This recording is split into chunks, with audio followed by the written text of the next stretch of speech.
Grab your island pineapple Jello, folks. We're making pineapple dream muffins.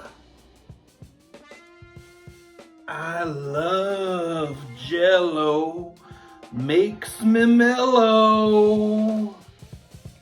Right on. Large bowl. 2 cups of flour.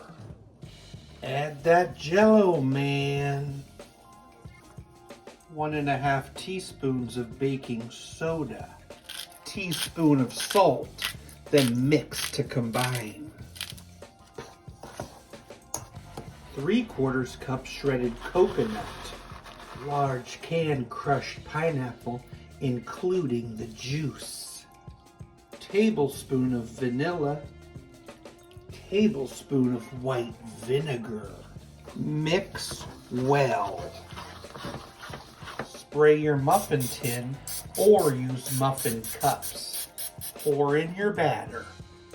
The reaction of the vinegar with the baking soda made them nice and fluffy. And then you just bake it at 350 for 25 to 30 minutes. Am I dreaming? Because these pineapple dream muffins look far out.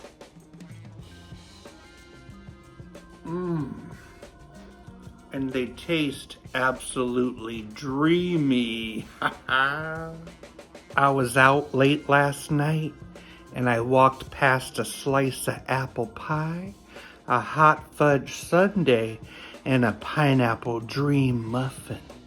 I thought to myself, these streets are strangely deserted.